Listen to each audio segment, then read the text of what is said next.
Hello everybody, here's Christian, and welcome to Teamwork Cast. This is Shepard, and we've got a lovely pair of coconuts here for you. It's Cthulhu, ready to ride off into the sunset. Cluck, cluck, cluck, cluck, cluck, cluck. Ah, yes, beautiful. Come back, Shane, come back! don't come back, we need you for this quest, because we are playing Monster Hunter Generations, and today we are going to have a hyper monster. Yep, it's going to be the Zamtrios fight, which is against a Hyper Zamtrios. Yes. It's from the Easygoing Man. You know, I think Hyper Zamtrios might be the coolest monster out of all the Hyper ones. That dark red smoke on top of its wicked ice armor. I bet you're just really dying to see it for yourself. I mean, we are recording this just 3 days after 420. I will have everyone remember that it was, what was it, April 20th, 2010 when Monster Hunter Tri was released? Oh, I made a lot of jokes about 420 in Monster Hunter. Some have not been discovered yet. Yeah, I've got a whole list. I once referred to it as Monster Blunting Day.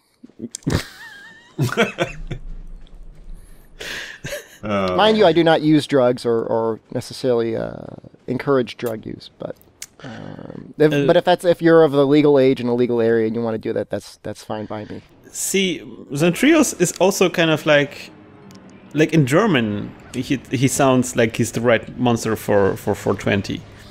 Well, now why is that? I don't know. How do you call this if you're stoned? Do you have like because in Germany You're stoned. in Germany is saying you're stoned. There's like a slang for this, saying like you're wide. If you get wide, then stoned. that means you're stoned. For I guess the other one would be high. Is Zam like that word or something? Is somebody being eaten? I am. That's terrible. Wow. So, you know, in that sense, Zamtrios is certainly a monster that gets very wide. Very wide. Oh yeah, the widest. Well, and all that eating results in him getting kind of chubby. That's true. That was nice. Very good. Was that you that knocked him over like that? That was like brave. That was cool. I think wasn't that Cthulhu? I thought it was Cthulhu. I don't know. Somebody did something that was very visually impressive. It was teamwork for sure. All I did was shoot him with Pierce, so... Okay, maybe that was the thing. It was very effective. He's gonna get fat now. No. Right, so, by the way, speaking of riding weight on the sunset, I've been playing more Breath of the Wild. Yeah? Yeah. It has dominated every single video game podcast I've listened to. Not that this is a podcast. And it does this podcast. This game is good, guys. hot take. Hottest take. What is your favorite? Your specific. So what I enjoy about the conversation is hearing what people like their favorite aspect of it is. So what is it that Breath of the Wild does differently that you think other games don't do?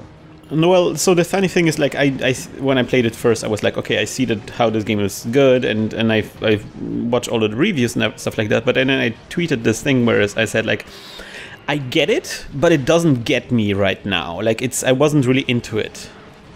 Sure. I played it for a couple of hours, and I was like, yeah, okay, I understand. There's a lot to go, and there is some things that I really that stress me out about this game, or at least stress me out at the beginning. Okay. Where it's like, I'm a person who is kind of like a completionist kind of person, you know? This game will end you.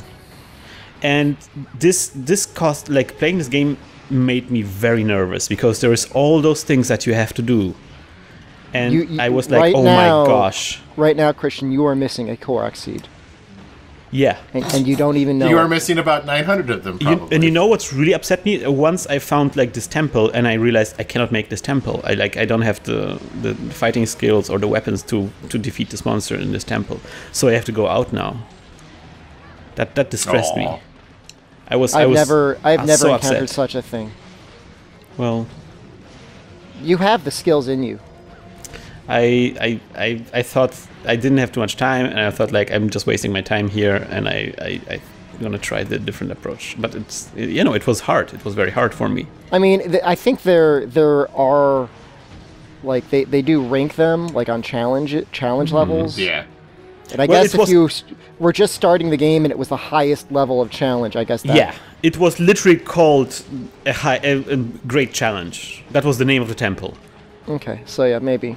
All right, maybe I'm throwing too much shade, and that's not fair to you.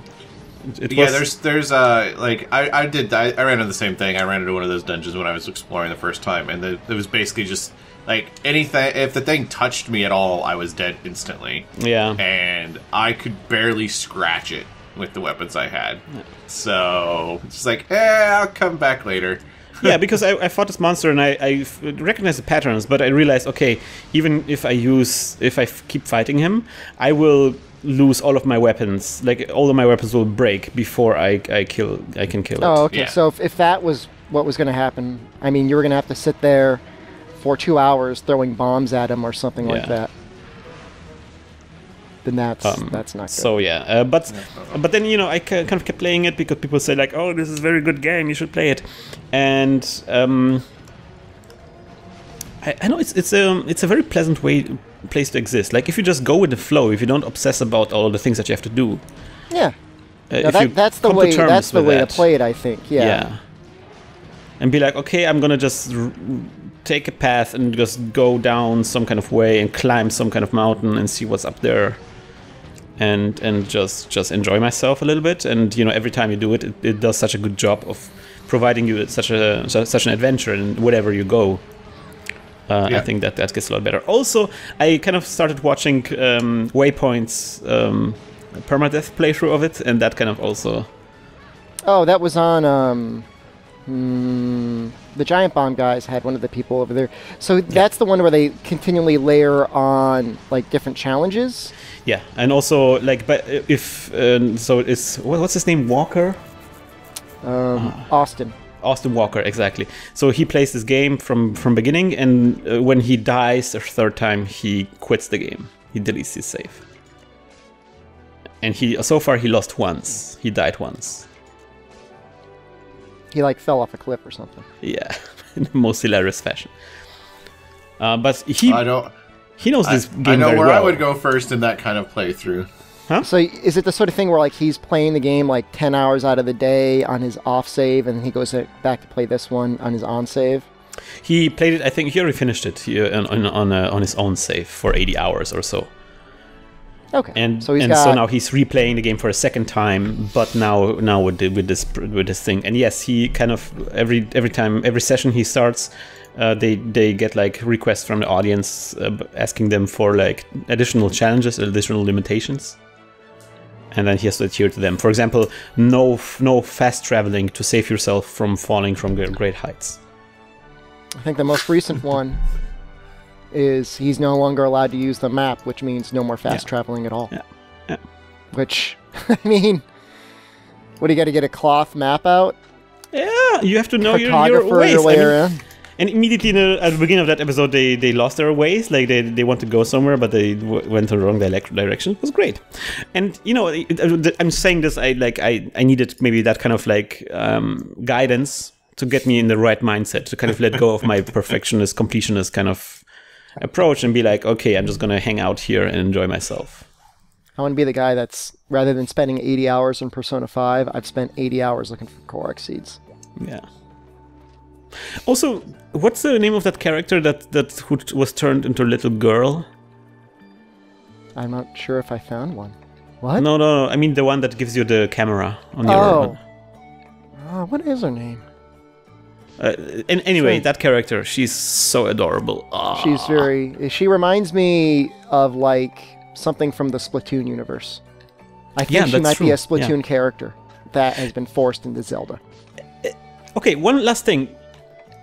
We maybe talked about this a little, but man, Link gets hit on by a lot of characters. Yes. Like constantly. He creeps on a lot of people too, though. Well, yes, but also like it seems like in every village has at least like 3 girls that lust for him in a very open fashion. That's okay. Look, if you got it, you flaunt it. I feel objectified when I play this. Well, maybe that's like a lesson for that's kind of like a social justice. That's the universe that they live in. Maybe. Look, if you're constantly living under the threat of annihilation from Ganon, all you can do is. Yeah, I mean, you just. I mean, they don't have cell phones, so they just got to be bold. They just got to walk up and say, "Hey, Link, smash." We're gonna die tomorrow. Let's make the best. Yeah, let's do this. Come on. Is that how it works? Is that how, does that resonate with your own life experience, Shepard? If we were under the overwhelming threat of global annihilation, talk to me then. Okay, that's good. Right now, it's only a quasi-nuclear threat, a vague nuclear threat, constantly in the air. Huh. I live about 15 miles away from a nuclear submarine base, so I will be probably included in the blast zone, so I won't even know it happened. That's good. That's good. So in conclusion, make love, not war. I hope you'll join us next time around. As always, good luck and good hunt.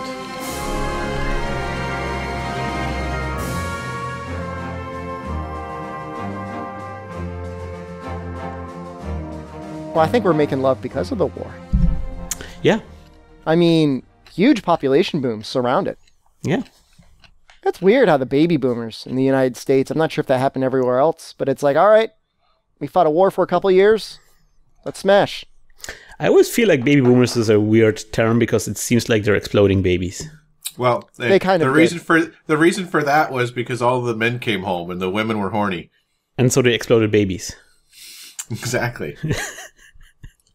Explode the babies! This episode was brought to you by Squatty Potty. It's like the Farcaster, but for your poop. Squatty Potty!